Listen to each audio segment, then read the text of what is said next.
মিশা দীপজল দুজনই মূর্খ বললেন নিপুণ। চলচ্চিত্র শিল্পী সমিতির নির্বাচন ঘিরে ফের উত্তেজনা চলছে। বর্তমান সভাপতি মিশা সওদাগর ও সাধারণ সম্পাদক দীপজলের সঙ্গে সাবেক সাধারণ সম্পাদক নিপুণের দ্বন্দ্ব এখন চরমে ও দৃশ্যমান। এরই মধ্যে নিপুণ বর্তমান কমিটির কার্যক্রম পরিচালনা স্থগিত চেয়ে হাইকোর্টে রিট করেছেন।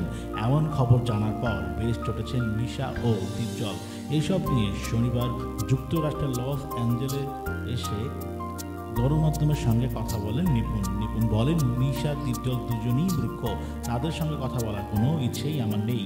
তাছাড়া মিশা ভাই তো ভীষণ মিথ্যুক একজন মানুষ, তাদের সঙ্গে এখন এই বিষয়ে আইনজীবীর মাধ্যমে কথা হবে, এটাই সবচেয়ে ভালো উপায়। অন্যদিকে নিপুণ অভিযোগ করেন তার সঙ্গে অভদ্র ব্যবহার করেছে দীপজল ও মিশা।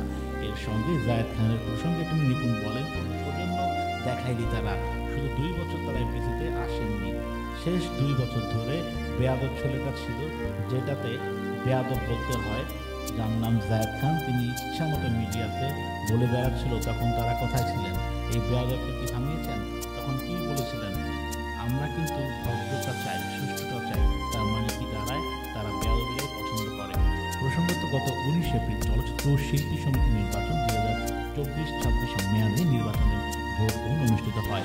নির্বাচনের সভাপতি ও সাধারণ সম্পাদক পদসহ অধিকাংশ পদে জয়লাভ করে মিশা সওদাগর।